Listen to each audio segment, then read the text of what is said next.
Hello, everyone. I'm Helen McGrath, LLG's Executive Director of Policy and Governance, and I'm joined this week for our vlog by Dennis Hall, Bulletin Editor. Hello, everybody. So, Dennis, what have you got for us this week? Well, Helen, as 2023 draws to a close, there's one topic that transcends the past and the future: artificial intelligence. On several occasions during 2023, as you know, we've taken a look at artificial intelligence, what it might mean in the context of the delivery of services, to the role of solicitors, and what it might mean for our profession generally in the legal sector, and looking at some practical applications to legal practice. But governance is front and center to all aspects of artificial intelligence, and commentators all agree that a clear, planned approach to the development of AI is essential. So what are the issues in developing a strategic, corporate approach to AI? And what should the monitoring officer in particular be doing to play their part fully? Helen? Well, yes, and I looked at this some time ago because there's been different work streams from the UK government and the European Parliament's approach to things. And of course, the European Parliament became a little bit delayed in trying to move forward on what it was going to do around AI because nobody could really agree on what AI was. But on the 9th of December, the Council presidency and the European Parliament's negotiators reached a provisional agreement on the proposal on harmonised rules on artificial intelligence. This is the so-called Artificial Intelligence Act. The draft regulation aims to ensure that AI systems placed on the European market and used in the EU are safe and respect fundamental rights and EU values. And the proposal also aims to stimulate investment and innovation on AI in Europe. But meanwhile, in the UK, I feel that the government's been quite tentative in its approach to this general approach to artificial intelligence technology. It's cited as a chronic risk in the National Risk Register, and we of course we have the AI white paper, which has set out some specific regulatory responses. It's set out that specific regulatory responses are required. But what it aims to do is establish principles for regulating AI technology on a non-statutory basis.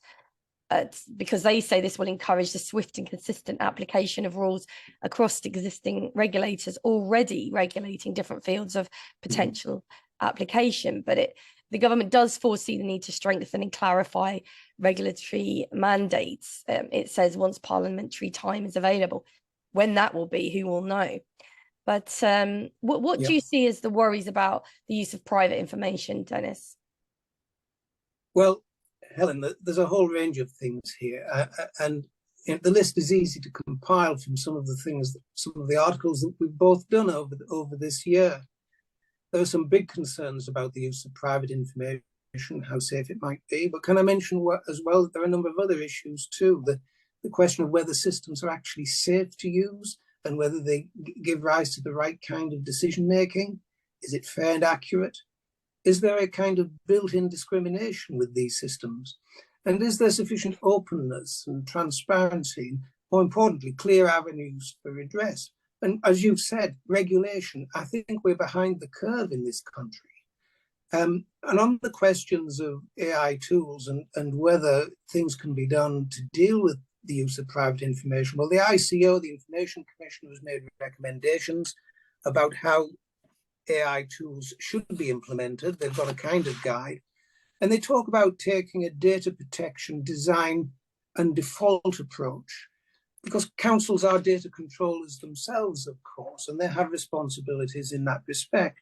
They're responsible for ensuring that processing complies with the UK GDPR. So that's an important aspect, I think. And it's also important that using private information, it's important for organisations to be transparent with people about how they're going to use it. So how a local authority is going to meet that test, it's so important. I think that users of AI also have to be quite candid about identifying the potential risks to people's privacy when they use these devices, these systems, these tools. Helen?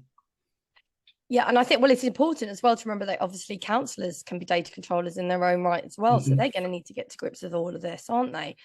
I mean, Mm-hmm. all of the resources that we've looked at and that's out there really do emphasize the importance of getting ethics right.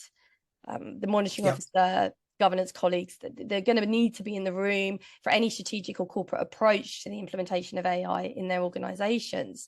So, I mean, there are some sort of prominent things that ought to be considered on that list, really, around Yeah. constitution and protocols, which should be at the heart, really, of effective AI implementation and delivery. So, the monitoring officer should be in the driving seat, examining and reviewing the constitution and protocols to ensure that they support AI-based systems and tools. But what else should be on that MO checklist, Dennis, do you think? Well, second on this list for us, I think, has to be the question of what used to be called the Henry Kissinger question, if you remember him.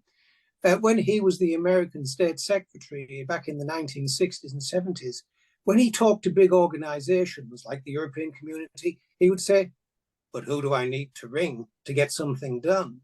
Sorry, that was my attempt at an impersonation of him, which didn't come off very well, but I'm sorry. Well, it is near Christmas anyway. But what I'm talking about here is responsibility. Who do you need to call when things go wrong? And I think this is an important issue for local authorities because sometimes these things are blurred. Who is responsible and who should have oversight for AI systems and tools? This must be addressed and responsibilities appropriately assigned, I feel, to people who understand what they're doing. And the other point, Helen, on this, the more that local authorities use AI, the more that they use technology generally, cybersecurity becomes a major issue. Mm. The more councils rely on that technology, the greater the risk of cyber attacks. And I think the monitoring officer should be all over this, ensuring compliance with the latest guidance and practices on cybersecurity. It's not an option. It requires constant vigilance. And I know you have a view, Helen, on this question of complaints handling and how important that is as well. Well, yeah, I mean, simply put, Dennis, there just must be a clear pathway for complaints to be made and dealt with, and all in a very transparent fashion. And the MO really should be devising these arrangements. And actually, when you look at the just sheer amount of points on a checklist, if you like, if you were going to write everything down that the MO should be having regard to, it's absolutely immense. There's a lot of work in there, and legal teams really need to be getting their heads around AI very quickly. You've got data protection policies and assessments. You've got to consider the role of members. Members need to be on board with all this as well. They need to understand how AI can support services, but also how that works in practice. Just thinking about procurement, the MO team needs to be engaged in AI procurement decisions, the choice of procurement routes, specification design, right down to signing the contract off. And then we've got scrutiny, of course. I mean, you know quite a lot about scrutiny with your other hats on. It must be worked through as part of implementation planning, how scrutiny indeed deals with AI. Yeah. And how often are we told, Helen, you remember during the various courses that have been presented by LLG this year on this, that scrutiny is part of decision making. It is not something else that's not actually part of the system. And often those who've been involved in investigations of local authorities, the so-called failing authorities, they always point to faults or issues or the lack of use of scrutiny within decision making. And no more than the implementation of AI is scrutiny such an important issue, which is linked to really reporting and accountability. As with all well-run services, AI should be subjected to the rigor implied by this mantra that I've adopted. You should always monitor, review, report, and react to what you find. That's what good authorities do.